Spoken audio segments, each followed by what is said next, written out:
What's up, YouTube? Episode 13. So I had a rough day yesterday. We'll start it with this because I need to do this anyway. So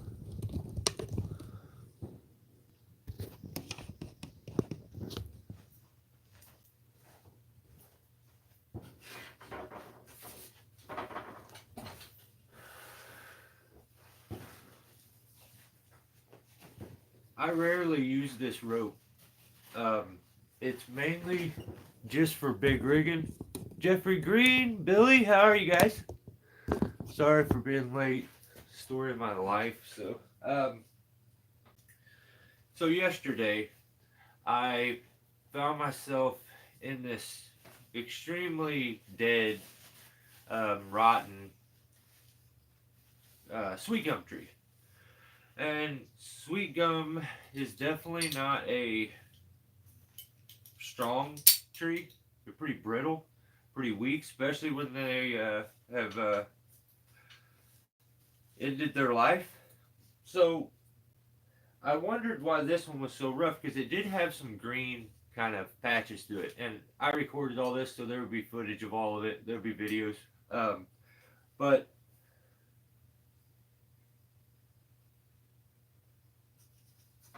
at the top of this tree, it went up and it forked out. And right at that fork, there was like, it was just a weird formation. And I could tell from the ground, it was probably about 40 feet up, maybe a little more, that I think there had been a pretty good sized top there at one point that had blown out. So I just knew there was just going to be a hole there. And then out of that hole grew these two big stems and a couple other ones off of it. And there was these really big white oaks right by it. So I tried to access them. I threw throw balls for what felt like hours, and I couldn't get it. I got so frustrated. I said, forget it. I ended up setting a rope in the dead tree and doing it that way. The problem with that is like I hate to be tied into what I'm rigging off of. If I can ever avoid that as a climber, I feel like that's the safest route. I don't understand if you have the option and you don't have to be tied into what you're rigging off of, do that, because if your rigging fails, you go down with it. So I got basically lazy and didn't do that, so it was a sketchy climb altogether, no matter what. Well, I get my rigging rope out because the tree's pretty tall. This one's like a 240 foot. MB, I poop every day. I can't stop pooping so much poop. Dang, that is gnarly. Maybe take like maybe eat more cheese or something. So I got up into the tree. I got to rigging, and it was a solo mission anyway, but luckily good old Dave was around and we got him up there. What's going on, Jay? It's kind of hard to read the comments from right here. I'll move it in just a second as soon as I get this out here. So at, like I said, 240 foot rope. This is a 5/8 Husky bull rope from All Gear. I have a 9/16, but it's short because I cut it a long time ago. Well, I don't even know if I cut it. It got cut. So there you have it. I got into that thing really, really good. What's up, Toffs? What would you say, old fart? I don't know what to call you. I forget every time. Trevor, what's going on? Jay? Doing all right, thanks. Right on. That's awesome. So when I end up cutting a rope, if what happened is this spot didn't make it to a ring before they could get a piece to the ground. So I'm like, well, it's going to be all right. I'm just kind of curious. I'm going to make like a pile there, and then I'll make another pile over here and see which side of the rope's bigger. And I always try to use that end. this isn't a very accurate way to measure it out, but I could kind of eyeball it maybe. Hang on just a second, I'll get back with comments. Dang it, it is like smack dab in the middle, I can tell. It's always right in the middle. Yeah, that's like right in the middle of a 240-foot rope. Maybe it's 250. It may be 250, so. Do a kickflip. I can't right now. I don't have a skateboard. But, yeah. That's funny. But, so what I do a lot of times, if I can avoid it, and so I don't have to set all new rigging and everything up, I just tied a circus knot. You could tie an alpine butterfly. I'll show you an alpine butterfly one time, and then you can watch it back and rewind it if you need. Alpine butterfly, 3 wraps on your hand. You lift up the second one, the middle one, go back and under everything, and then back out. Grab both ends. Whoa, what did I do? Hang on, my bad. Oh, this rope is so heavy. Alright, so you take it. Yeah, I'm looking in the phone. Pull up on the middle one, go over, back. What am I doing?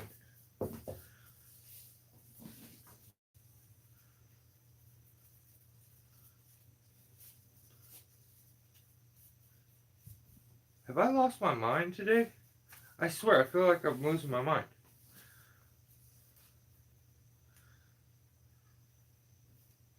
Did I forget how to tie an alpine butterfly? I think I did. Okay, forget that, because that's not what I tied anyway. Holy cow. What am I doing wrong? I'm having the worst brain fart right now. Here's what I actually tied. A circus knot. Lift, lift, lift, lift. So what you get is like, I've heard it called a triple bowline, because what it does, it puts like a bowline knot there, a bowline knot there, and a bowline knot there. So it's kind of got 3 triggers, or 4. You can make 5 if you wanted to do that over and under thing 5 times. But this is a good midline knot, and then to get it loose, you can just push on those little prongs, or the little bowlines that are on there, and it comes out. But it's just lift up the second one, grab the first one, grab the third one, grab the first one. Dress it. I am gonna sit here and just waller in the fact that I just tried to show you how to tie an alpine butterfly, and I don't even know how to. What am I doing wrong?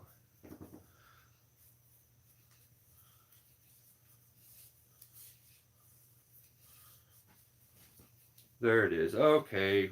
Okay. I don't know what I was thinking. I was like mixing that other knot and this knot together. Okay. So the alpine butterfly, there's a bunch. I think there's a couple different ways to tie this thing. But if you do 3 loops, like I was doing on the other one. Okay, here's where I went wrong. I started with doing the other one, which is, the other knot is lift the middle one, reach under, grab the first one, pull it to the middle. Reach under, grab the third one, pull it to the middle. Reach under, grab the first one, pull it through. And that does that triple bowline. Well, that's not even the first step on the alpine butterfly. That's why it's not working. Such an idiot. So you take the 3 and then reach under and grab the second one, pull it out and over the top, and then back through. Grab both pieces. And then you got to field dress it quite a bit. And the way you know you got a good alpine butterfly, ignore my just stupidity before, is on one side you'll have like a cross where the ropes cross, and on the other side you'll have, they're parallel. So It's a really good knot for in the middle of stuff. Like if you need to put a bunch of loops in the middle of a rope and hang it so you can hang stuff off of it, that's a really good knot. But if I'm just tying something in the middle of a rope and it's not going to be like pulled by a machine or truck, I usually just pull a double overhand knot. And like, I'll use that for my secondary tie-in on the end of my rope and stuff, but probably not the safest. So, yeah, looks like I gotta cut that rope, and I'll have two like 120-foot ropes, which is a bummer, but it is what it is. You gotta deal with it. Just keep rolling with the punches. That was a sucky one. I got on the backside of the tree and I was coming down to fall the log, and there was a nub there. So I went to cut the nub off, and the rope was right on the back side of it. I didn't like look around. My own stupidity. I like, as I hit it, I was thinking about it. I'm like, oh yeah, the rope. And I looked around there. That's fireworks. What midline knot do you use when pulling with a vehicle? I'll use either one of those, an alpine butterfly, or I'll use a circus knot, which is just, that's what I've always done. If I'm anchoring off to something, let me show you. If I was anchoring off, like what we do with our loads, when we take our loads to pull them off of the truck, because I don't have, it's got to be right here. Okay, I could tell the end of this rope because like the end of it's been used more and been out in the sun, so it's wider, and the middle's red. But so if I'm anchoring off like to this thing, of course you can't see it. My bad. Yeah, we're dealing with it, Billy. It's rough, but man, it's hot, ain't it? It's something you definitely got to get used to. Try the top one. Okay, so here, if I'm anchoring off of this tree, and like what we do is we have like a rope, just for anybody who would randomly watch this and they're gonna put some brush on their trailer and they and haul their own brush. I would take a rope that's strong enough to be an anchor. Some people use chains. I would just use a rope that's strong enough. Have a loop in one end. Throw it down like on the rack and down into the base of it. Put all the brush on that so that you can take the other end of the rope and pass it through this loop. And then you can just go to a tree and anchor to the tree and pull the brush off. So we make ours in a couple different, like we put an anchor it's not a long rope, it's a short anchor. It's just enough to anchor down the brush, and it's got a loop in the end of it, which we hook this strap. It's got two hooks on. We hook to the loop, and then we hook to another rope. We take that rope and we go to the tree, and we don't use a knot. I go around the tree, because the thing was, when I first started to do it on my own, I'm too proud and I didn't want to ask questions, which is silly on my part, but it just is what it is.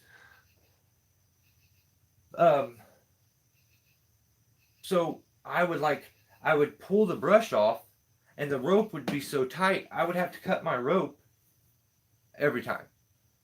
But I could justify it because it was at the end of it. You're like, it's not a life altering situation. It's just a little bit each time. But before you know, you don't got a rope left, and it's like So I used to bring a porter wrap, and I would put a porter wrap there, and I would anchor off to the porter wrap.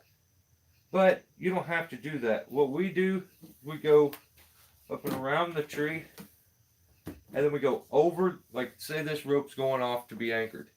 We go around and we go over the rope and back around, and then over the rope and back around. And we'll do that multiple times, as many times as we need to take up the rope we got. And then I'll just go over the top and put like a weak little daisy chain or you could just tie a loose knot. But if you do enough of these, if you do enough of these loops right here, I don't care how tight this gets. All you got to do as you pull the brush off, no one's got to hold it. They're not by the rope. There's no chance of it breaking and smacking them in the face. You just walk over to the rope, pull your daisy chain off, and then you got to like kind of let go of the rope, because each time one of these loops here comes out, it'll kind of, pull a little pressure out. So this is a way to do it so that nobody's hands are around it, nobody's eyes are around it, you don't get smacked in the face with anything. Just take loops around, over the top, and back around. That way you're not actually tying a knot, so the likeliness of it getting like that is way less.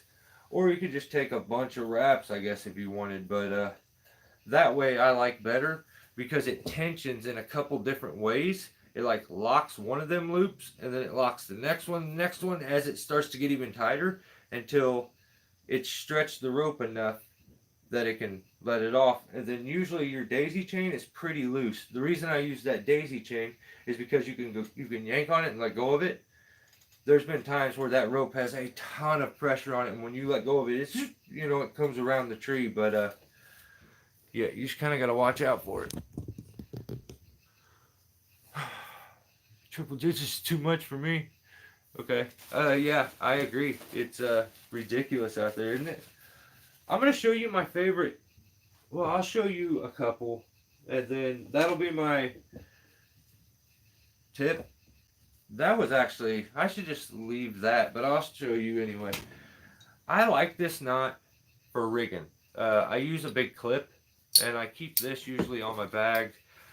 Sometimes you'll see I'll have just a big loop in the end of my rope, and then I'll clip carabiners with speed line straps to it and rig like that. I like doing that because it's really quick and easy to do. What's up, JP? It tightens the rope. Yeah, it just allows that rope to, bite down and stretch and pull the load off without actually putting any tension on any knot. Because, sometimes you get them knots on there. I don't care if you get a screwdriver out and hammer, and I've been there. So, can I ask you a question? Climbing question, that is. Absolutely. Yep. As you asked that, I'm going to show you. This is the knot I usually use. So, you could just do, a bowline, if you wanted to, which is very simple. You'll have a bit of maybe a loop left in the rope, but it's okay. Just go up through the hole, around, and back into the hole. So you get a bowl in there, and you can hook that on. But I don't like all this to where the rope's being pressed like that, and it's got this big gap in it. So I should have looked this up to see first, double fisherman, or if it's a scaffold, but probably a scaffold because it goes up. So that's what I'm gonna think it is. So go through the hole in the carabiner, and I'll make a loop kind of like this, and then I just take at least 3 turns around the rope. I ran out of rope, which isn't smart. Wanted to keep some. But you can see after I get this on here, this knot ends up being really clean. And sometimes if you have this big loop, like I was saying, you know how I showed you that first one there, and it looked good, with the bowline, but there's problems with it. And when those problems come, I'll show you. I'll adjust this one out first. So with this big loop here in this gap from the knot, pretend like it's a bolt. When you go to throw around a small branch, you can't tighten up enough because there's slack in there. So I like to have a knot that I can use real quick on either something thicker or smaller. So this is called a scaffold knot. It's probably not. It's probably a double fisherman, but whatever. It's one of them two. So normally I would want to have a little bit of rope coming up out the top, a little more than that. But the nice part about this one is what I did was I took 3 wraps, one around and up, under, and through. This one tightens down and still stays real clean. So that's probably my favorite one to use.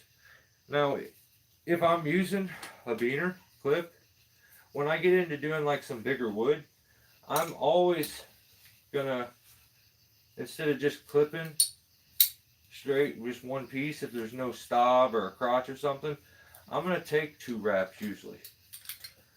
And what that does is it'll put the piece into a bite, and the chance of it falling are like much less likely than slipping off the rope. Or you'll run a half hitch, you know, up above it like that. So yeah, that's my favorite knot to use on clips a lot of times, and I use that same knot with when I'm tying on rigging rings and making my own slings. So I'll look back and see what your question was, JP. I didn't forget. When I'm hooking up rings, because of how clean it is and how it tightens down and, you know, bites down on it, because then what I can do is I can tape this piece here that comes out to the rope. Then I can pay attention to, is it moving? Is it sliding out? Is this coming out? Because if this isn't coming out, the knot's good. You just worry about that, and that's why I said you probably want a little more rope than what I got. That's probably not the best, but yeah, that's my go-to. But oh, JP's question. My bad. I'm sorry.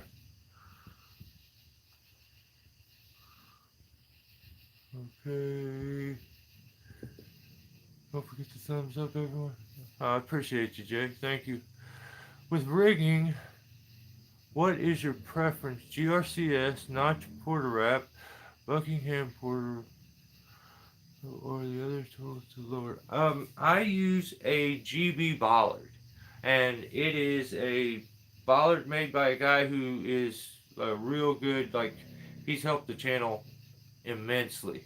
But Greg Brown, he makes a bollard. It's a big square piece of metal with a aluminum tube that's or bollard with these pegs that come out of it. And like any of those bollards, it looks like the GRCS because when you get the GRCS, it comes with the sail winch that goes in, or you can switch that out and put a regular bollard in. The thing about a bollard is when you're rigging with it,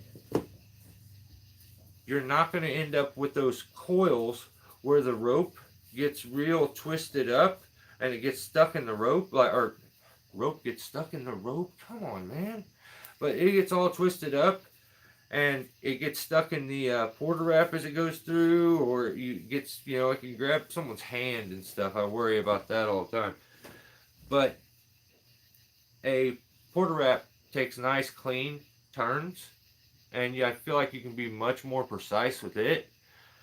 Costs a little more though. Or, you know, a porter wrap, it just has some abrupt sharp bends in it where when you go around it the initial time and hook on, that it can be a little more unforgiving on your ropes and a little rougher on them, and a little less easy to like dial in. Greg makes and sells porter wraps for any, or bollards for anybody who is interested. But the GB bollard absolutely changed my rigging. Like, I used to fear the setup that was down at the base, because a lot of times with a porter wrap, you're hooking it up with a sling, and you can't get that sling like super tight around like you want, and sometimes it can move its way up the tree. Well, with a bollard, they're ratchet strapped to the tree, completely locked in. So you just make sure you use really, really good ratchet straps, and the risk of it going up the tree is less.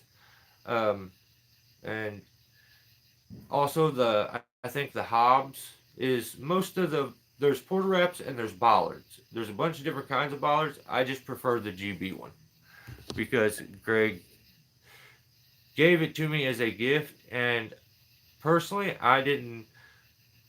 originally I didn't really see. I seen how nice it looked. I liked that. It didn't look so floppy and ridiculous, bollards, but I didn't really get it until I got to use it. And the ability for someone new to get good on it is night and day. It is so hard to get dialed in and understand how to use or be precise with a porter wrap, and it's much easier with a bollard.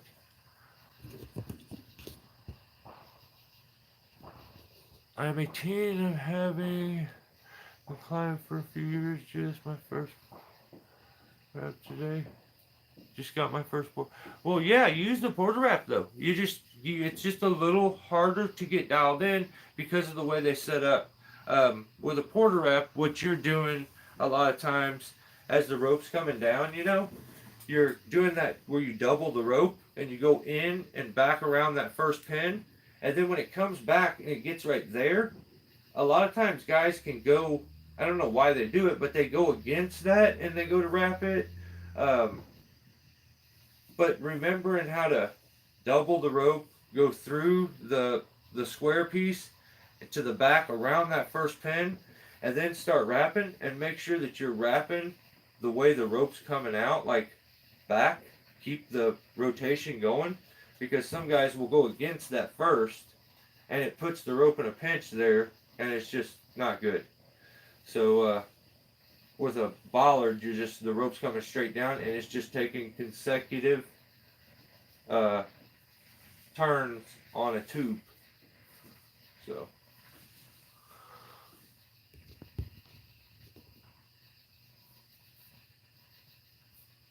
notch porter wrap, they are inexpensive and you can do a lot with them. Yeah, I even made my own, JP. Um, like if you're on a budget, man, that is like, and you're getting started, you don't need the best of the best. That will get the job done. A porter wrap is awesome. Like I have a few videos where if I'm talking about something to do with with lowering devices, even though I only use a bollard, I will get the porter wrap out and usually throw it in and do demonstrations, because I know some people don't use a bollard, they use a porter wrap. Hell, I've said it before and I'll say it again. You can use a car tire with no with or rim and ratchet strap a car rim to a tree, and that is a perfect bollard shape. I'd find an old small aluminum one so it's light and it's not heavy, but you just ratchet strap it to a tree and you can use that as a bollard, or you just take wraps around the tree. But you can get really dialed in. I'm being a bit nitpicky when I was saying, like, get a bollard. Like, I'm a shill for what Greg does. Like, he's the man, and I wanted to, like, give him his credit. But I used a porter wrap for a long time, and it was a homemade one that I had an older man weld for me when I was younger. So before that, me and Dad always just took wraps on the tree or with the tree next to it. So I'm pretty sure porter wraps are the go-to. Yeah, you'll be good. Porter wraps are awesome. Thanking everybody. Yeah. Hey, what's up, Dan? What's up, Pedro? What system do you use for climbing? I use, sorry, dang it. A SIG? Huh, really? I use a couple different ones. Lately I've been climbing on a Rope Runner Pro from Notch. Then before that, I was using one of these, which is an aluminum tether that was made by Greg Brown. This with a rope wrench. on a zigzag SRT. Um, I use the Rope Runner SRT. Most of my climbing is always SRT. Every once in a while, I will switch back and do a DRT just to remember how it was. But yeah, if I don't have to move twice as much rope, I just don't. So, but yeah, Pedro, I've used many, and a device that is pretty controversial that I don't hear other people. Oh, I'm not stating that. I'm not saying the right word there. It's not controversial. It's just most guys don't like it. Is the Petzl Gree. It's very cheap, and it's a awesome secondary device. At times, in a pinch, in an emergency, maybe even a primary. So, but I would say a secondary device because it's so quick to hook up and so easy to use and so like light and simple.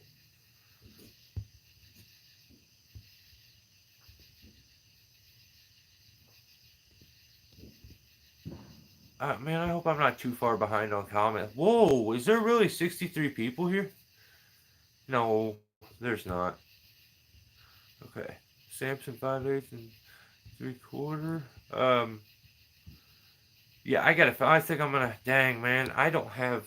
I don't even. There's no way I can buy a new rope, bull rope right now. That is sucky. But I'll use my smaller one. I have a 9/16 husky bull rope. It's a bit shorter. It's probably like maybe 100 foot, maybe 90, but it'll have to work for now. I mean, maybe I don't know. This one still may be longer than that one, even cut in half. Ah, it's just gonna it's gonna crush me to have to cut that thing the rest of the way apart. That's like the most expensive. I have been blessed. Absolutely, like beyond blessed when it comes to climbing equipment and gear. I've had so many people like help me out and give me so much gear that it's unreal. Like I'm not saying I like I'm boohooing because like I'm blessed to have even had this anyway. I probably got some kind of a deal when I bought this one. I don't think so, but I've had it for a long time, and I've had this rope bag for even longer, and it's still stiff enough to stand. Whoa, dude, Jay. Hey man, I appreciate it. Yeah, don't you guys don't have to do this though. Dang it, that's why I shouldn't say anything. I hate. Hey everybody else, how y'all doing? Oh, I got one too far back. Shoot, sorry. Dude, Jay, thank you though. I appreciate it, brother. I will. I'll definitely. Well, I'll get a new one soon. That just sucks. I hate messing gear up. I'm so used to like being mad at someone else for doing it because I think I've only cut my ropes a couple times. And it is so crushing when you get that pretty new rope and you stick your spike in it for the first time, or you nick it with the chainsaw, or a piece of like, or you get a new sling and a little stem or like a little stop grabs a hold of a piece of it and pulls it apart, and oh, that's torture to a guy like me because like I want my stuff to, if it looks good, it will work good. That's the way I think about it. So yeah, I'm gonna have to cut that. But hey, Jay, thank you, dude. Thank you. I will. Maybe I'll call Gap. Maybe Ray will. Maybe Ray will help me a little and find out. I've only used. You know what's funny? I've used Samson ropes before, but like when it comes to bull ropes, I think I've only had all gear bull ropes, and like I've been shouting from the rooftops about all gear for about 10 years. But I don't know if I've ever had anything different. I had a New England rope and a Samson, and that white one that I pull trees over and stuff with, and rig sometimes. That's it. I've had it for so long, but it's like a 12 strand or something. So yeah, I'll get another one, but maybe I'll get something different. I don't have a lot of experience when it comes to brands. I've bought all gear stuff because I can get it, and at the like climbing supply store that's kind of, it's an hour and a half away, but it's kind of close.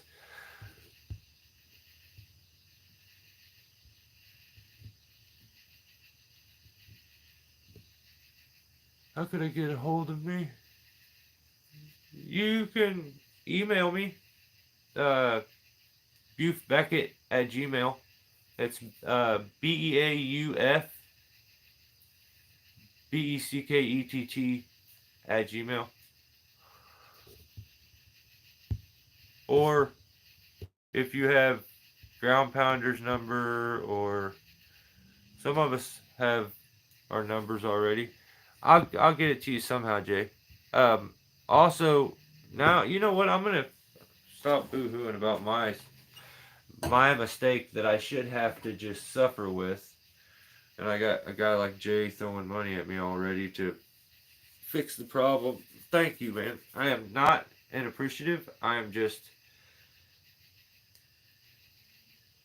I feel, I don't want to feel like I don't want to mooch off of my subscribers. That's the thing. Like, I just want to, if I can help people and like keep them from hurting themselves, I'm so down. And like I've said a bunch of times, you can believe it or not believe it, I have a daughter, and she's not gonna do this.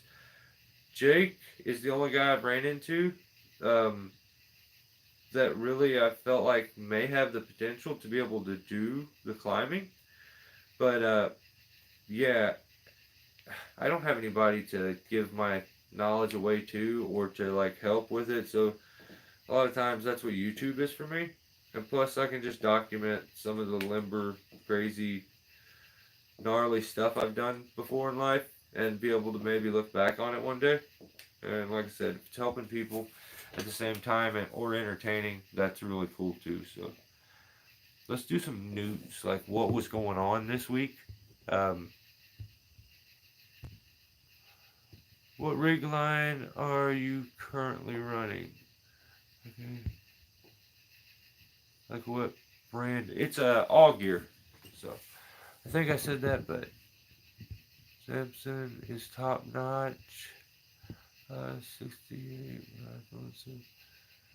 I use Home Depot black and gold rope for climbing and rigging. Holy cow, Mike, that's gnarly, brother. Be safe. What are y'all's harness? Tree motion, notch petzl. And thank you again, Jay, for the I don't even know what you call those. Like, for the for throwing money at me. You're the man. Thank you. So maybe it's a super chat, I think. My brain is shut off already. I have a tree motion, JP says. JP, I have, here is my, actually, there it is right there. Oh.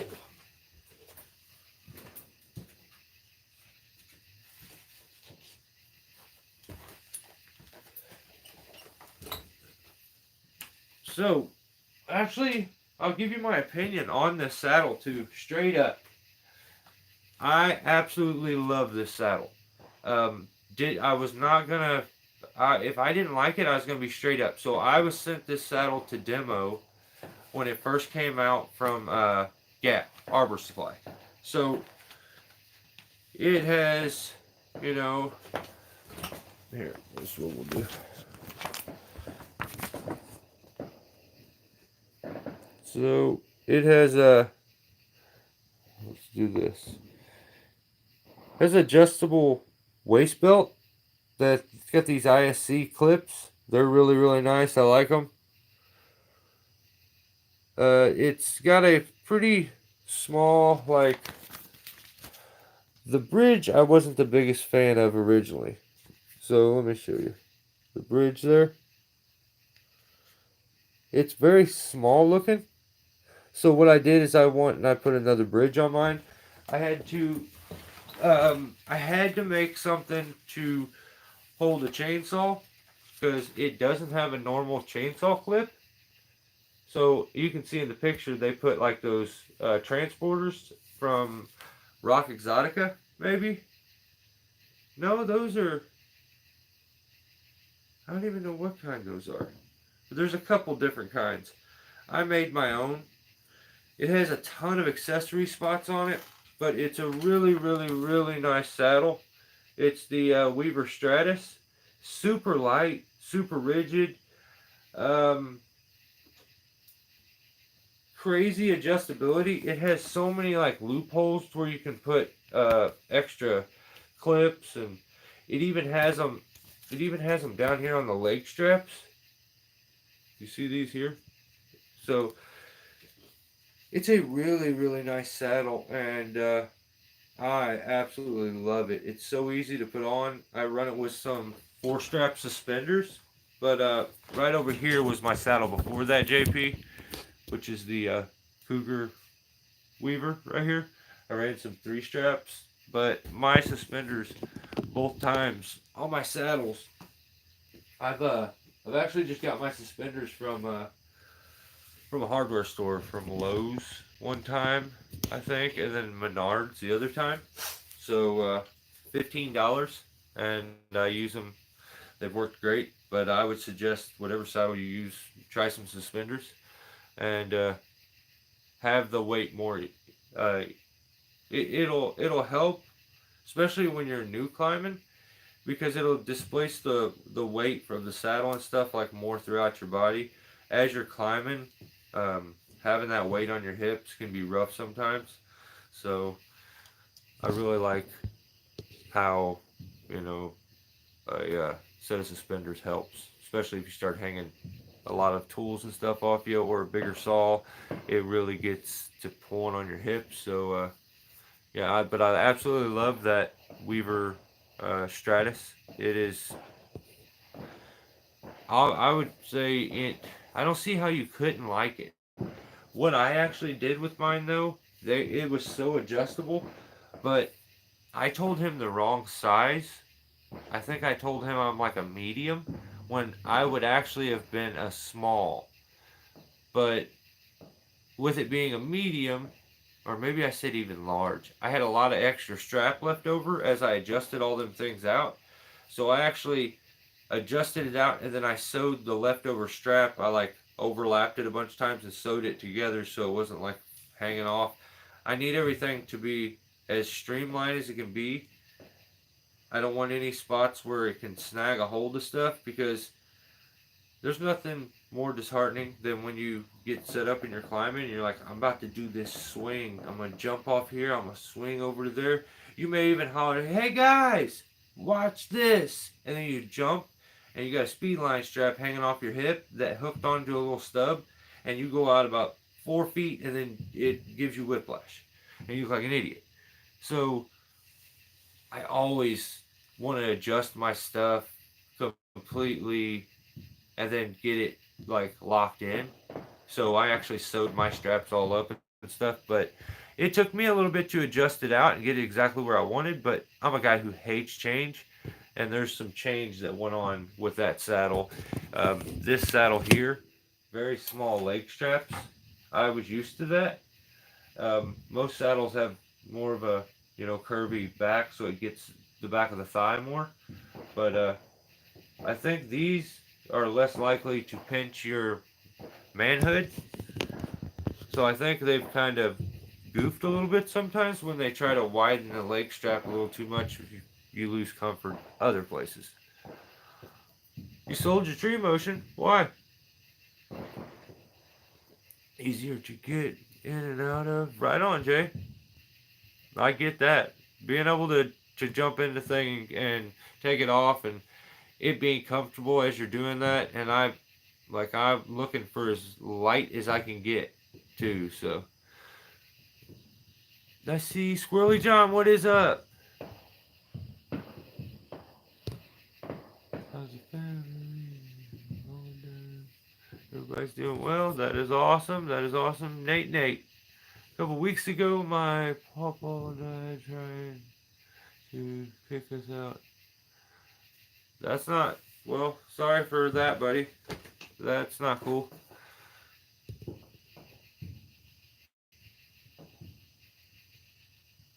Yeah, hopefully things get better for you. Nate. I thought I was reading your name wrong.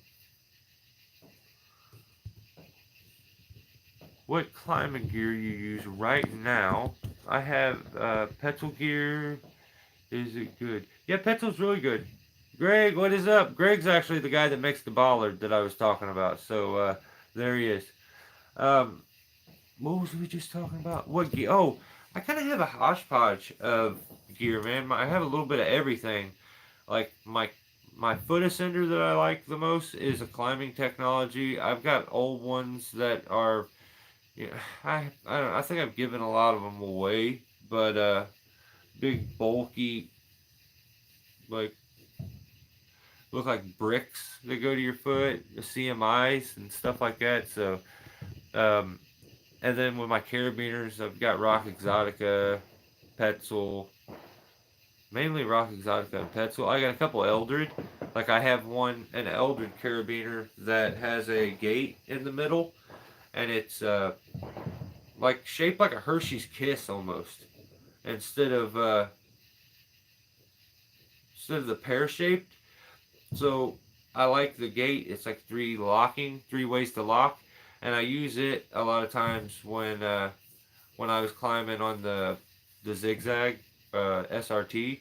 I like that carabiner because it keeps it held to the device. You don't got to worry about it looping on your bridge and getting onto the gate or anything. So I used it a lot. I have a lot of different climbing gear, man. I've tried a little bit of everything. So like I have a Haas knee ascender, but I have another Petzl foot ascender. But I took that foot ascender and turned it into a knee ascender because I thought I lost the Haas that I actually found not too long ago. So um, and I just, you know what? I just lost my throw ball, my 12 ounce. I must have left it somewhere, or maybe loose in my truck. I have to clean my truck one day and find out. But uh, I was so bummed because I was so dialed with that thing. And so I just started using I had a new 14. I think it's only 2 ounces more. It feels so much heavier and I'm so inaccurate with it. I don't know what happened. Add 2 ounces and like, I feel like I'm having to throw with my left hand for some reason.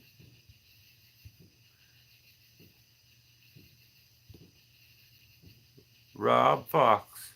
Good evening. From a tree climber in Ohio. Whoa, what's up, Rob?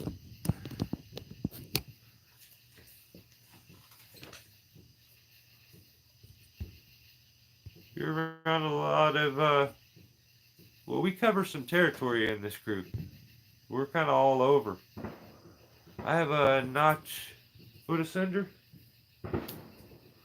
Right on. Is it that one that grabs both ways? Like it's a double cammed one? The jet step, maybe? I think it's maybe called. Yeah, I have a climbing technology. It's really, really light, but I've never had an issue with it kicking out. So,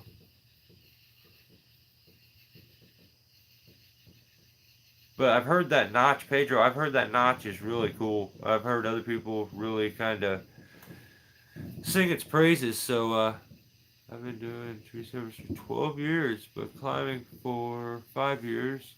Will like some advice on more climbing gear. Oh, right on. Yeah, it just depends on what you're like, where you're at now, and where you can get yourself. You know, no singles. Okay, right on. So you do DRT. Well, you still may like the Rope Runner Pro. It's a good device that can be used DRT. Um, or They got the Bulldog Bone, which is a really, really cool device. But those are, a lot of those are kind of SRT devices. I think if you're going dual, I mean the zigzag can't be beat. If you're looking to go mechanical and you just don't want to use a Prussic and micro pulley, you want to go mechanical. I should have took my Allegra. I'm gonna be all stopped up tonight. Yeah, if you can't, I don't even know what I said. I hate my brain is not working.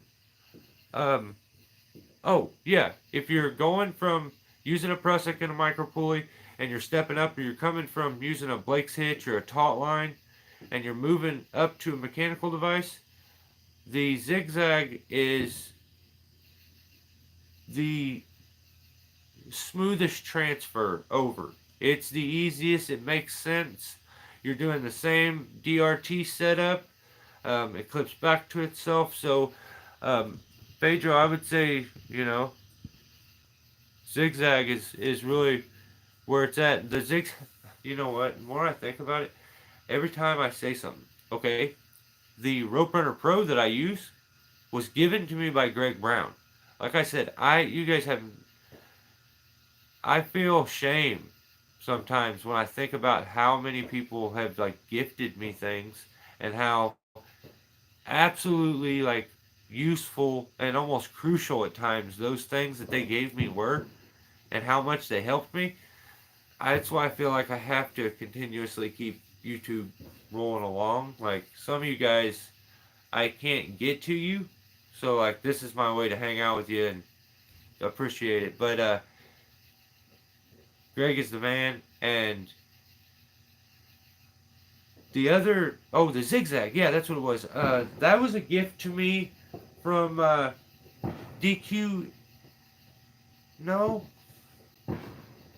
no, that was from Jared Sprague, Knee Nigget on here. It's from Jared. He goes by Knee, but yeah, he sent me that. So like, you guys, that's why I almost like seem like I always kind of freak out about the super chats, especially $50. Like that's a lot of money, man. You guys have done so much, like that's why I feel awkward when I do that. But let's do some of the news. I want to discuss some other people. I seen on YouTube this week. Check this out. There was a few videos. I see a bit of, I hope, being sarcastic. Guys talking about like, some guys think of some of the rigging that they see done as being overcomplicated. That's stupid. You shouldn't do that. You're wasting time. And in my opinion, and to be honest, like a lot of that is true. Maybe it's not as quick. But the ability to try something and do it and get used to it and get dialed on it before it becomes like a crucial emergency is a good thing.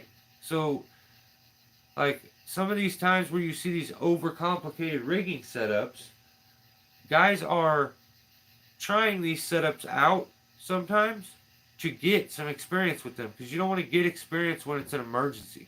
You want to have that already. So give some of these guys a break. Like it takes a lot of work to put videos up and stuff. So even when you see some of these new channels, like you don't know who's gonna blow up. So you don't know who. You shouldn't be like in competition with another guy who does what you do. It's not a competition. So like I don't much understand some of that, but I seen it being said that rigging is for rookies. I've also seen like where guys say wedging trees over is the way to go, and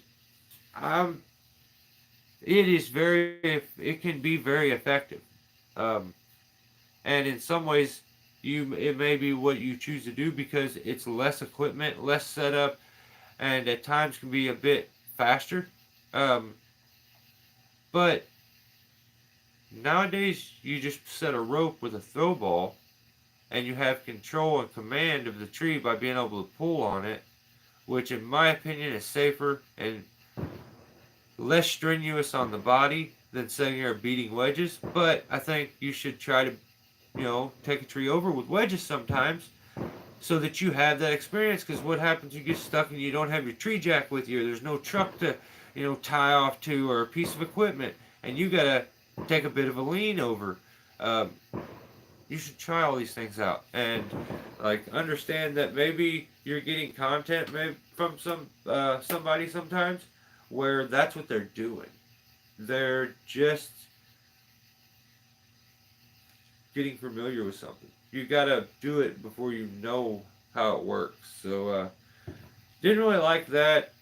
Thought that was kind of silly. Think that's given like the wrong message, especially.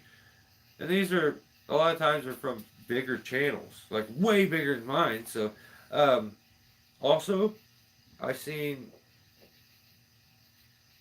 a lot of cutting with like only a lanyard on, and I think that's kind of dumb, in my opinion. You could you you have all the right, and if you think the time is worth it to just head up with just a buck strap on, that's your decision to be able to make. I'm not saying anybody's um, dumb for doing that. There's situations where I've done it, but it's so simple to be able to take a throw ball and set a rope up that you can. In my opinion, the most dangerous situation when you're getting ready to climb a tree is on the way up. Things seem to happen then, and issues seem to happen, and I hate to show someone a way and that ends up happening. If you just got a buck strap, you could slip, go all the way down. A lot of times it's going to keep you against the tree. It's probably going to tear you all up, and you may live though, but at least you got that. So it's easy. You can set a rope and just go up and be tied in. If you're cutting, think about this. If you're cutting, you're on a tree, and you get to cutting here, and you got your buck strap around, and you cut a limb, and that limb comes down, and it's super heavy, and it grabs your buck strap and hooks to it, and it pulls you down the tree. It's just, if you had a tie-in up above, it wouldn't go nowhere. If there was a crotch to stop you, yeah, you wouldn't go anywhere then either. So, I hate seeing the sketchy stuff because I don't want to see anything happen. That's my whole thing. Like, I want everybody to just keep making their videos. I'm not trying to compete with nobody else. I'm just kind of showing my way and kind of meeting some cool people along the way, which is awesome. But yeah, I didn't really like that stuff that I'm seeing. I think you should try to be tied in. I don't want to miss any comments because 90% of the time when I do live feeds, I miss a lot of comments. Support those who support you. 100%, Jay. And Jay, another guy, puts out videos. Very consistent. Puts out good stuff. Talks about good subjects. Widowmaker's storm damage stuff. GP, Ground Pounder, is dealing with a lot of storm damage stuff right now. Had some storms go through his way. That stuff is incredibly dangerous. Widowmaker can take your life, and like these hung up trees and snags, that is very, very, very, very dangerous. There's not ever going to be like a textbook to how you're going to do any of those. They're all going to be kind of different. It's not a bad thing to be overly safe. It's just going to get you home to your family. You know, if the guys on the crew call you a sissy, good for them. Like, I could care less. I'm going to go home every night. And I feel like I'm incredibly, super safe. And I had an accident. When I felt like I was at my peak of safety, I had an accident because I wasn't focused on what I was doing right then. I got cocky. I had taken down a tree that was maybe 120 foot, enormous hackberry tree, all over these power lines. I rigged the whole tree down. I'm down to just the stem, the stalk, and I have a couple stubs at the top. I put my climb line on one, and I go down the side, and apparently I must have needed to reposition, so I went back up to re-go down the side a little different. My line must have came off, and or maybe it popped off or that piece broke, but I fell, knocked me out, broke a bunch of ribs, tore my back up, my hips. I couldn't walk, so you should just be super safe. There's no sense in it. So yeah, I seen some of the videos, Jay, and I couldn't agree more. That stuff is scary. So every tree is different. Every job is different. You can't use the same methods or techniques at all times. Yeah, yeah, 100%. Tree guys have to try and master so many things for work to be safe and efficient. 100%. Like, you have to be strong enough, agile enough. Then that's just and energetic enough to get into the tree. Then you need to be able to come up, unless you got a guy that's telling you everything to do. Some crews I see that situation where the boss just kind of tells them what they should do. But yeah, it's just be safe, man. I don't want to see anybody ever get hurt. I had a mistake that it could have and probably should have ended me being able to even climb a tree. So I'm just grateful to still be here and be able to still do it, and kind of give me, it put me in my place. Let's just say that. Guilty just had a limb hang on his foot blind. Could be a bad situation if heavy enough. Yeah. Or, you'll be alright if, as you're climbing up, you get to a spot like this. You see this union here. So, you get to a spot like this as you're climbing up this stem. There's no reason to stay lanyarded in here. Throw your lanyard up around this. That way if you slip, you're not going nowhere. It's just silly to not be overly safe. It's too dangerous. I got cocky and felt like I was cock of the walk, and I knew everything, and I could do this plus manage all that and this and that and this. And at the time, I was probably thinking about some other stuff, listening to me. Like, I just sometimes need to realize the danger there and just focus 100% on that, because that's the only thing that could happen that will stop me from going home and seeing my family again. So, but yeah, Chris, you're right. I seen that video. Watch out for the winter wind. 100%. It's always a good day when you can go home to your family. 1,000%. Do you use metal or rope lanyard? Pedro, I actually use a rope lanyard. With actually, I don't think I ever used a lanyard on a prusik with a prusik and a micro pulley. I went from the old school ones, which were like the adjustable lanyards that was like a taut line, and that's why I have this video I did a long time ago, and I needed to make a floating spot to lower. I was over a bunch of gas tanks for the gas company, and so I needed this to swing back over to like this tree, but the swing was so far, it would slam, it would wreck something, it would break the rope when it stretched the system. So I wanted to stop the swing like somewhere in here. So I made, sorry, I don't know if that stops. I have this little cleaner notification come across the top, and I don't know if that stops my video or not, so I apologize if that's the case. Okay, so I had it here. Go back here, make it a little further. So I needed to, I was up Jesus, now I'm out of the screen. So I was up here on this, and I need to swing this over. So I made a lanyard that had these shackles on the ends of it. One shackle on one end, and on this end it had this big clip. And I could adjust it to the length that I needed. So I hooked the piece up like it was going to swing over.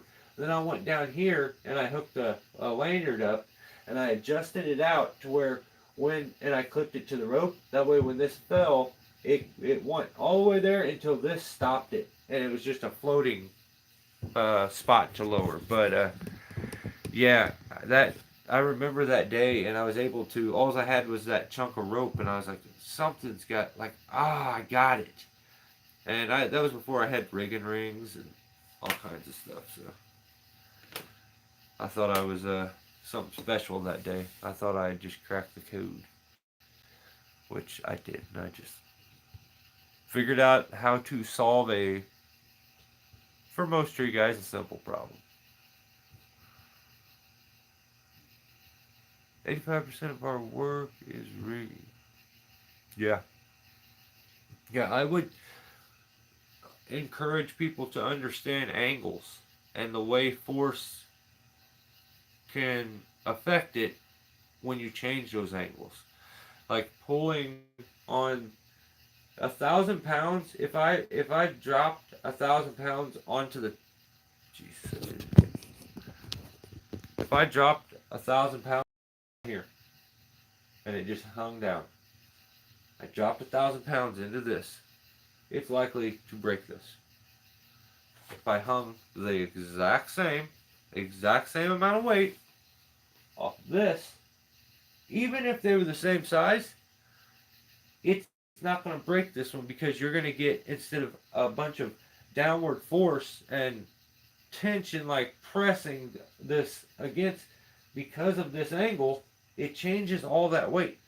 Now that weight potentially can break this, because it's going to pull down on this instead of causing compression down into it. So the strap here, 1,000 pounds, it's going to land against this, so it's going to cause downward compression. The angle here, okay, that's coming down. This angle, the middle point, is where you're really getting your force down on these a lot of times. That's where the max is it's gonna be from right in here, and that's the bad area. But yeah, it all changes. Knowing those angles can change everything, and will help you be able to set up a rigging system. Like if I was to, okay, here's another one. Let's do this. So you see this pole right here? We set up rigging down here. All right, and we will rig off this. You would just take one, just hang on. If you hung a block here, what's going to happen is the rope's going to come straight down to your quarter rack. You don't have the strongest rigging set up, because where that rope is hanging down, I actually have a little rope will hang down. And I'll show you from the side. You see this? Now, when we hang this down, we hung it from there. You see all this negative space here? That's where you start to get that bend, and it's where it's going to put pressure on this union a lot. So if you had this rope and it was able to come down to here to like a rigging ring or a clip, and then straight down, it's causing more compression into the stronger part of the tree, which is the trunk, and you want that instead of like the downward flexing pressure. So the other way you could do this, to where you could strengthen this even more, because it's still going to have a little bit of negative space if you put a clip here. Like there's going to be a little bit of space, and because of this angle changes everything. There's going to be limited space here, but you're still running off of this gnarly angle to do your rigging. So you're going to have that flex. You can change some of that flex by using this back here. That's where it changes. So if we put a rope up and we want to a sling back here, we're helping overcompensate for this lean, just like you would if you're following a leaning tree. you would overcompensate, and if the tree was leaning like this, and you need to fall it this way, you wouldn't take your rope and go straight out. You would go a little against that lean. That way it overcompensates for that lean this way. Where normally you would be right out here if you wanted to go put it here. Because of that lean, you move over some to counter this lean that it has. So if you did this, you'd put the rope up, it would go to this. Then when it comes over here, here's where you change some things. Now you're getting back pull on this. It has a lean this way, and you're able to get back pull on it. It's going to be the strongest that way, for sure. It's going to put less stress here. It's going to share it back here. But this angle that you're coming off this thing is going to help this. You can change that angle and how much it helps it by where you put it on this. If you put that all the way down here on it, it's not going to help as much.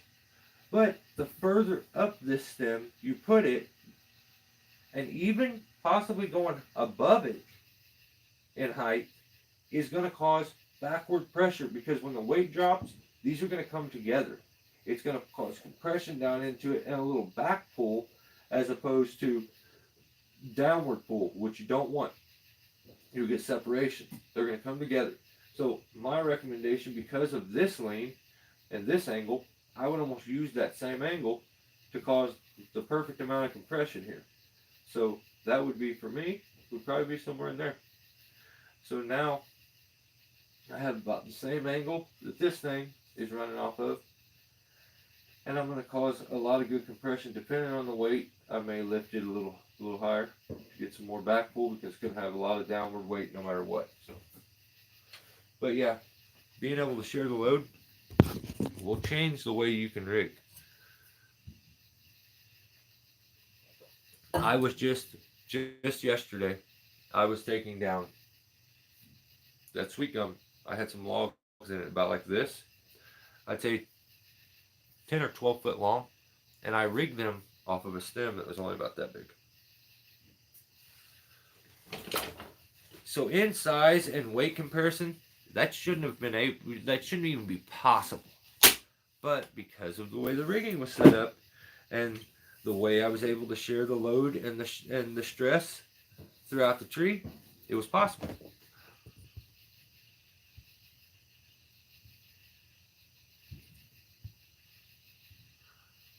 Use middle, but yeah, I use a rope. Dang, Pedro, I just went off on that long-winded BS from one question of a lanyard. Sorry. How about Spurs? What kind you use? I have geckos. Are they good? Yeah, I've heard people like geckos. The thing about Spurs is you want comfort, and I like the way your calf is designed. You want that strap to be up here, because if it's down in this area, you're always going to have it sliding off. Like it's going to want to move a little bit. If it's above the calf, I think that's the ticket for comfort. That's why I feel like guys who wear those big tall boots, when they put a spike onto that boot, as long as that boot isn't all floppy and used, this all becomes one. And the stress of every time they chunk the spike in is all one in this whole area, as opposed to a guy who's wearing like single straps. He's got a little strap here and down here on his foot. So he feels it here and here every single time. But yeah, I use double big buck Velcro with aluminum pole spikes. So I prefer a very, very, very small spike, aluminum, to be lightweight, because the pads that I use, the Buckingham double big buck Velcro, are heavy. So I've had them for a long time now. I have the aluminum and carbon fiber geckos. I like them the best so far. Right on, that is awesome. I've heard some people say that they liked them. So I think you got to figure out your comfort. I have bad knees. My knees are shot. So like, I mean, that's why this one's like 3 times the size of this one. It's like got another knee over here and over here. Just it's all the look at that. That thing is jacked. But my leg was broke and I basically set it back myself. That's what a normal knee should look like. Like this, and this one, it has a torn ACL. So yeah. My daughter used to call it my butt knee because it would get huge and like look all swollen. But yeah, she's crazy. But yeah, I think you have to figure out what kind of spikes do you feel more comfortable in. Does it feel more comfortable to have a very tall spike so you can adjust them out? Or does it feel more comfortable to keep them short and more down on the foot? I think your boots are all going to help and depend on that too. Pedro, here's a little something. If you have issues with the side of your ankle hitting, or like your shin hitting the spikes and you get a little sore sometimes from it, Weaver make a side pad. Then I have those on mine too. Mine are straight Cadillacs. They're heavy, but they're Cadillacs. There's a pad that goes down the shank, or the side shaft of the spike right here. It's a pad that goes all the way down the inside of that, and it goes on the inside of the spike, and it takes away, like we were talking about when we were talking about rigging, negative space. When there's negative space, there's movement that can happen. So when you have that space in between your leg and the spike to the shaft there, that pad makes all that one, so the movement is less. So just maybe a little tip if you haven't ever seen them before. They are really nice, and I've had mine for a long time. I would definitely recommend. Geckos and Bashlins. I think that's what my gaffs are, Bashlins. They're aluminums though.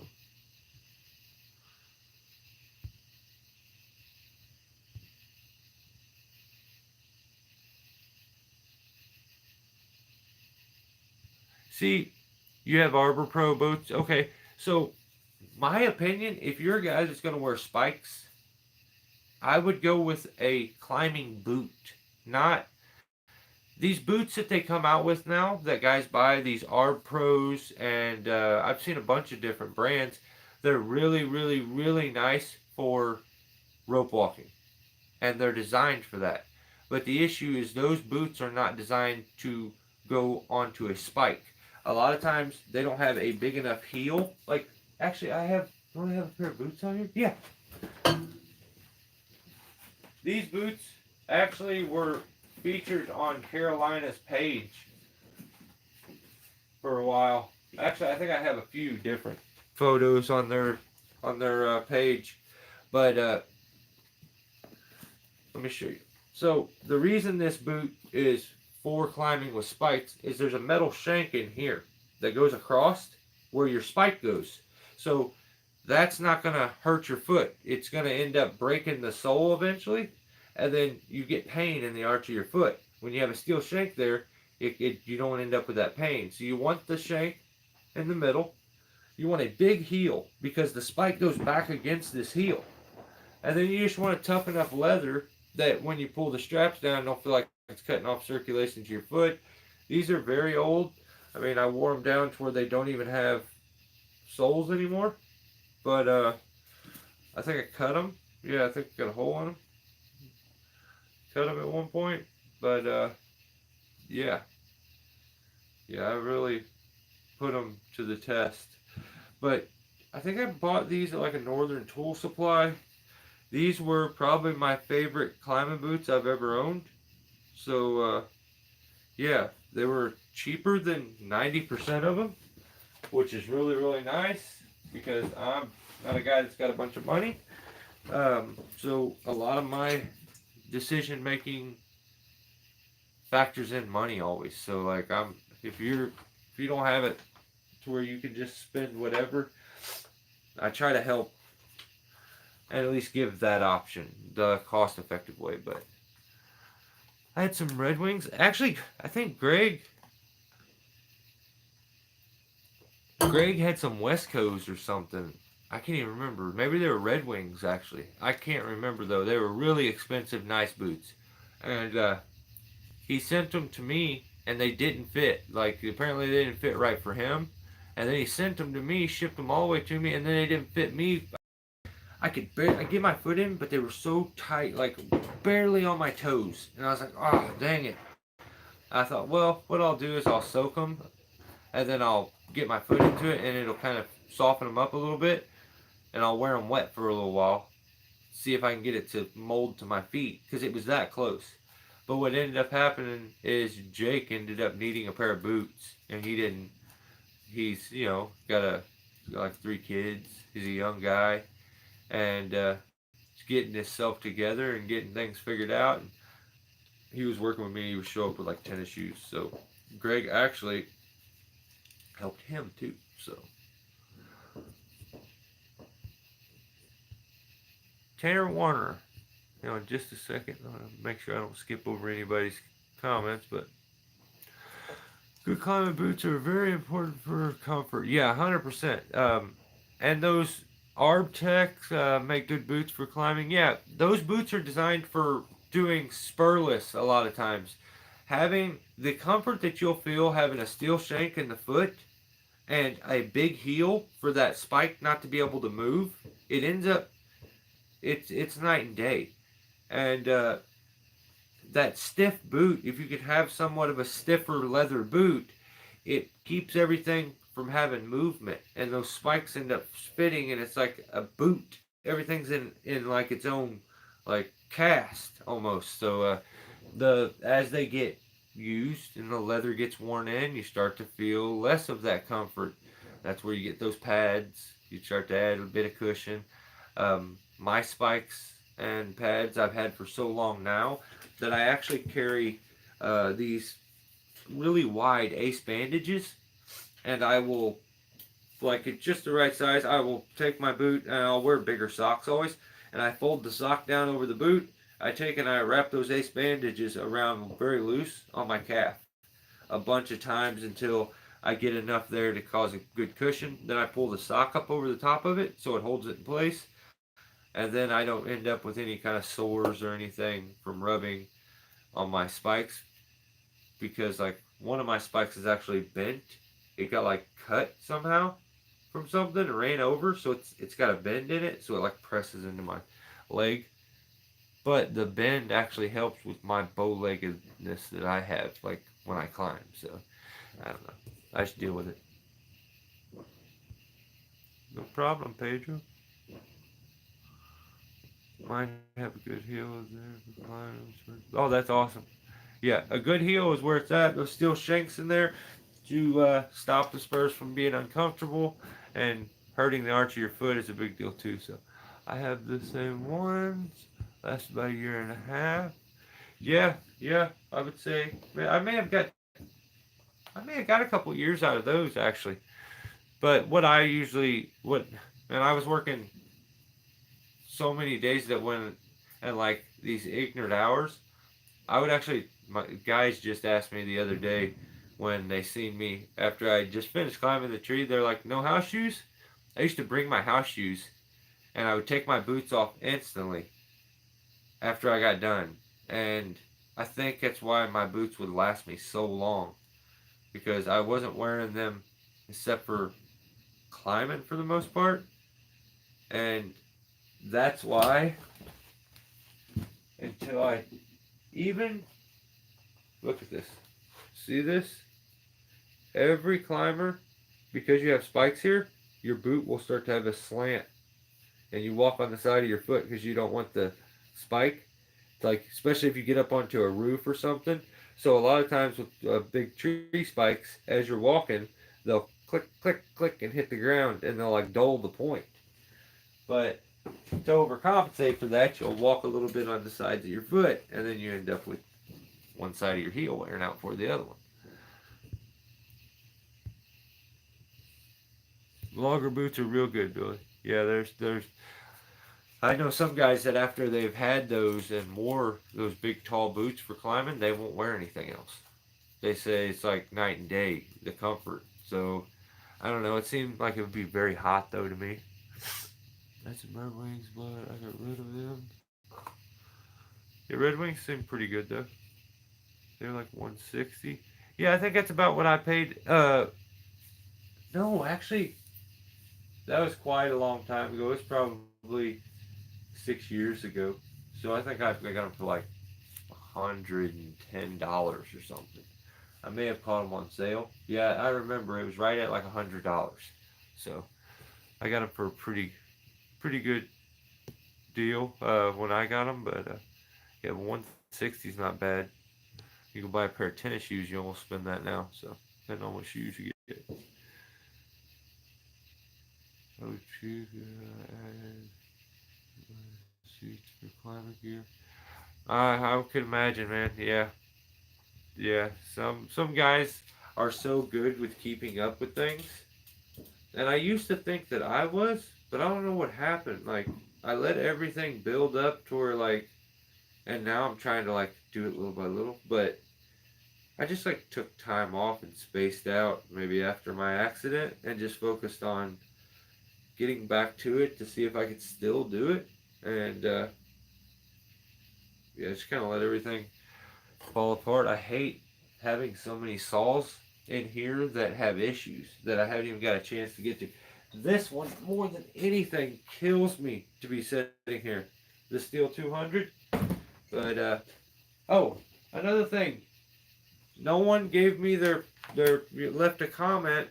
And what I'll do, I tell you what, I'll put a community post up. And if you have YouTube and you make videos, let me know. I'll watch them. We'll do like a featured channel, and I'll give you like my channel of the week that I liked watching. And but if I don't have one, I can't really do it. So, and this week I didn't have one, so I'm gonna do my own. And my guy is Dan the Tree Man. He is one of my favorite YouTubers to watch. One of my favorite climbers out there. He's very skilled and has this comfort to himself in some of the gnarliest situations. Like the guy has some cojones to him. He's the man. So that's Dan the Tree Man. Definitely check his channel out. He's one of my favorite YouTubers and has been for a long time and doesn't have a very big following yet. Why I don't really know, because like his knowledge and his skill are just top notch. But I will put a community post up after this, and yeah, if you watch this and you have videos that you do, let me know. I want to watch them. So I'm gonna finish up the week's like news. Ground Pounder has been dealing with a bunch of storm work, and did his Sunday Fun Day video where he was showing us some uprooted pines. But he's been having to do, or maybe he's not been having to, but he's been doing live feeds, so I haven't been able to really catch him most of the time. Um, but I'll get there eventually. So, also, oh, the Nations Climber, which is my guy Daryl. I can't remember his last name right now. It's DeClue, maybe? His channel is called Nations Climber. Some of you may know him from his old channel name, which was DQMC07.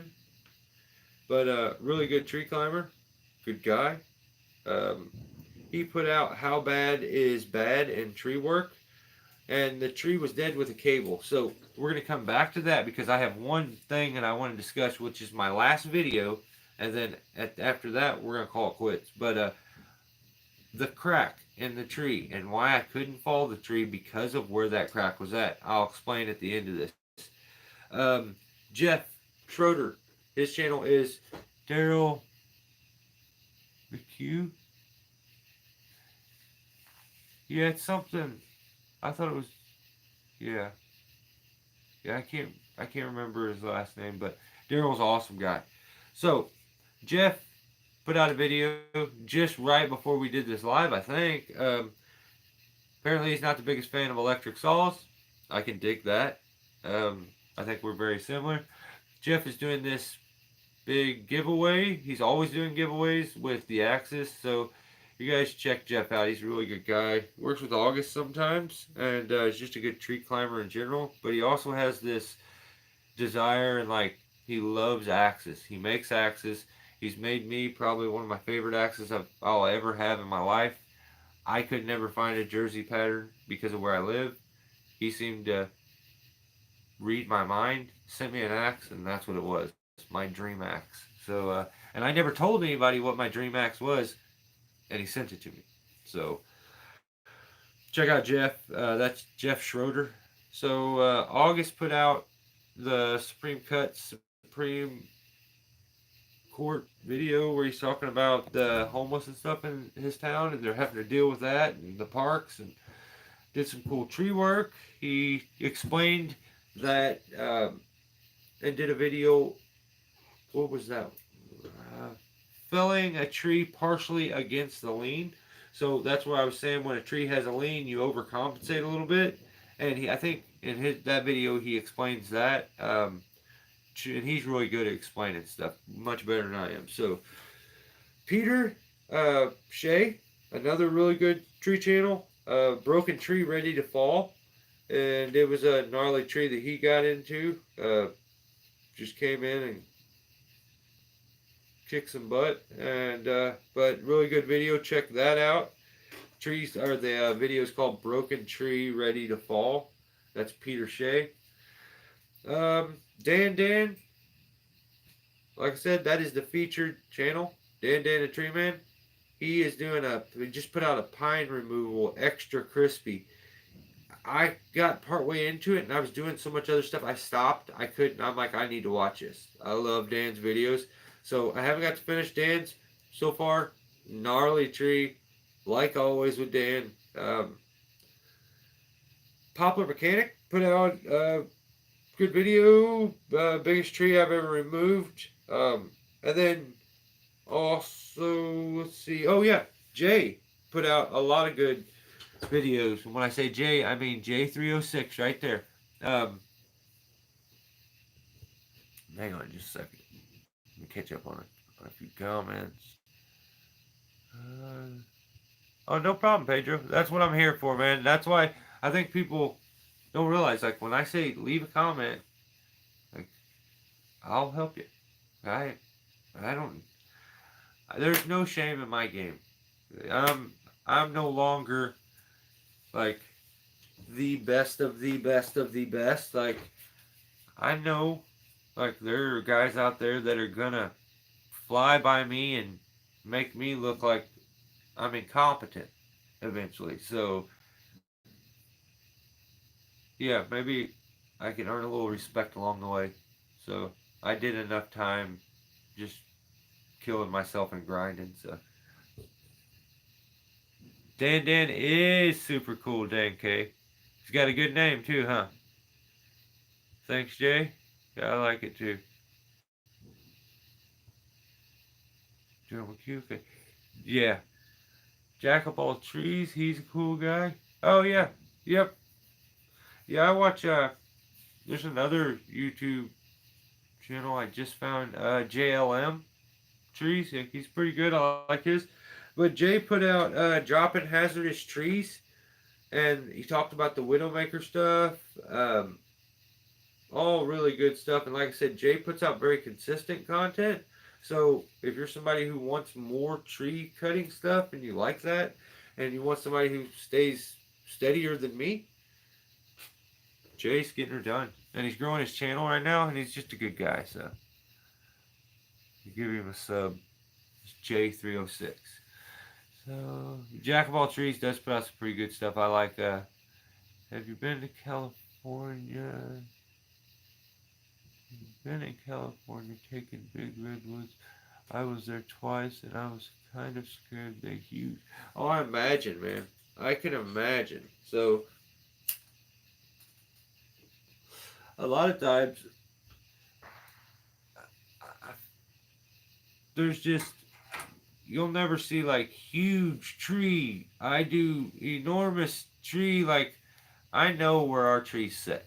Like, our stuff's going to be much more broad, wide, and not as tall. So there's different situations everywhere. Some of them guys that do those redwoods, they become accustomed to a certain design of tree. So the layout's like a playground. They know how to work that. It's like a skate park. They can do a good run on that skate park. Well, when you jump over into a massive oak that's really super wide, and you don't have the height to rig, and you need to be more stationary with everything, it changes the game. So like, yeah, those guys, I think, for the sheer height and like size, they're awesome. So I always love watching that stuff. You're from Philadelphia, that's cool. But yeah, never been to California, Pedro. I wish. That seems like a pretty cool place. Joe Dirty got timed out. So, all right, let me clean this off real quick, and I'm gonna explain why that split in that tree kept me from being able to really do anything. And I'll just draw it out real quick. It's a little easier to just see when I draw it out. So it's supposed to be a dry erase board. Why the hell does it need water every time?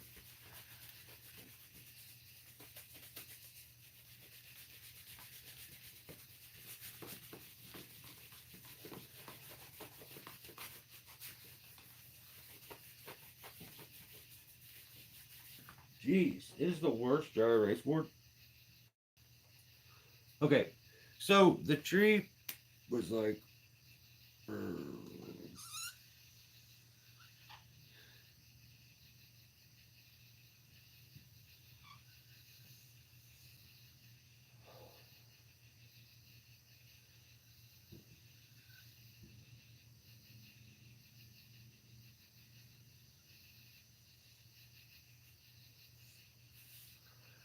okay, so the tree was like this.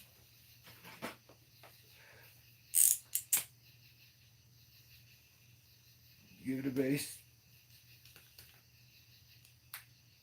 Okay.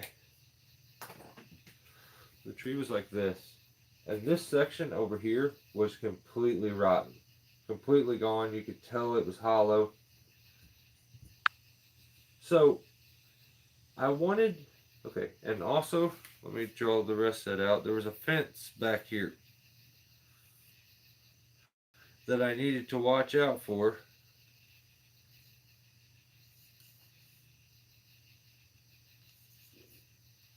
And it was probably, shoot, I'm trying to think about how far away it was.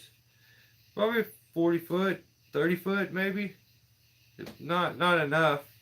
So the fence was, the tree was leaning that way really hard towards the fence, over the fence. So I had an issue. I couldn't just fall it straight out. The farmer did not want to take his bob wire down, did not want to do anything with any, like, to, like, make it easy as far as that goes on that situation. So we were just dealing with what we had, and I was like, okay, well, I'll make the best of it, and we'll make this work. So I had a plan that, and I felt comfortable enough that even with that gnarly lean, you see, there was another tree right here.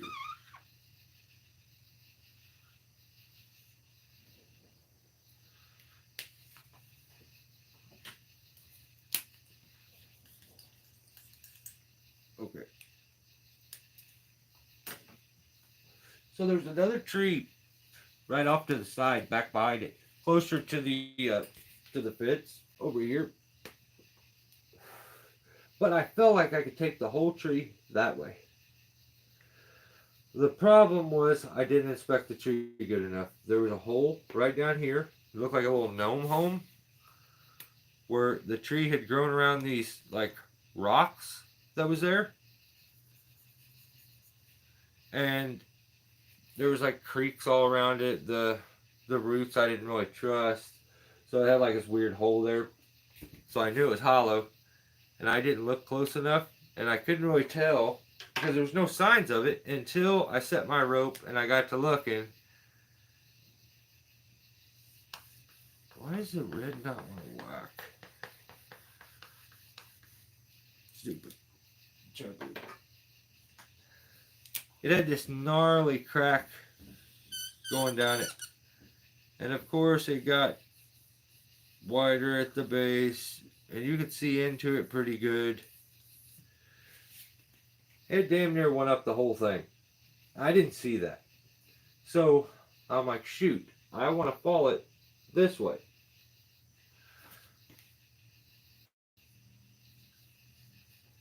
This way.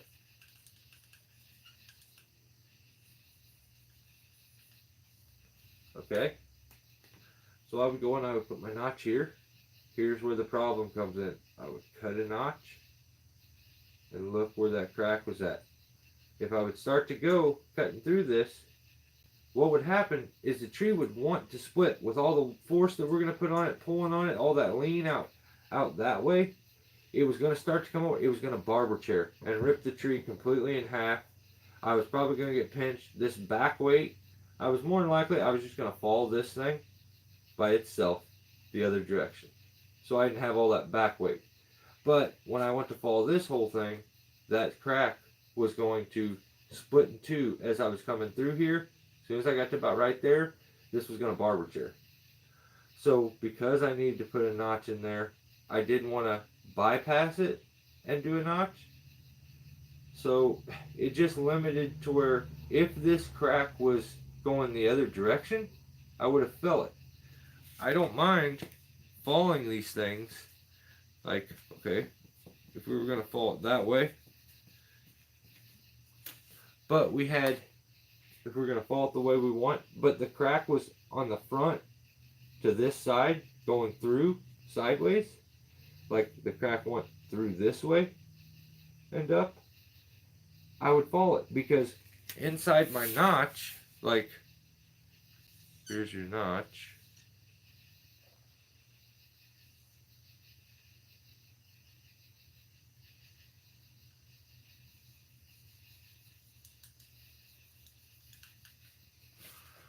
So if you had the crack there, it would want to split in two as you're putting that. But if you got the crack and your notch is, you're looking straight on at it, okay? You've got a notch here. If that crack goes down through here, you're fine because as the tree goes over and it's on those two, let's say it goes over here.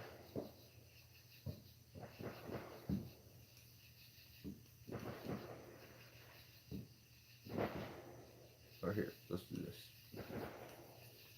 We do this, and as this tree goes over, if you're right here, you're going to be fine because you're going to have a piece of hinge on both sides of the crack.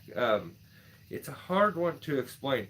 You're going to have meat here as it's falling, and you're going to have meat here. The crack being in the middle is ideal if you're falling it with that, like that way.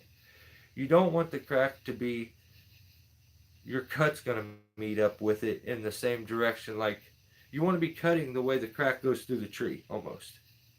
But keep it in the center of your cut because you can control it because you have, like, hopefully an even amount of hinge on both sides, or at least similar. Now, when you're cutting into it and you cut to that separation, it already wants to break there already. So that's when you end up with barber chairs. So checking extra to see these stress cracks and stuff can save you. I would always recommend to do that. So, Jeff, battery saws. August just posted talking battery saws. That's funny. Yeah, actually, Guilty was talking about them too. So, guys, we have went for almost 2 hours. Thank you guys so much. Jay, I want to thank you for the super chat. It's a super chat. See, when I don't think, my brain works a lot better. So, that's crazy. Thank you guys, as always. Did a few videos on battery saws a while ago. I don't like them. I mean, I think they're cool, but I just don't know if I'm a fan. I love that motor and being able to make that I use a lot of fast cuts or salami cuts or spear cuts. I've heard them called many different names. So, guys, thank you so much. Have a amazing weekend and be safe next week. I'll catch you on the next Saturday and I'll keep the videos coming. Thanks again, Jay. Thank all of you for being here. Billy, thanks for holding down the law. You guys stay safe. Have a good weekend. Good night.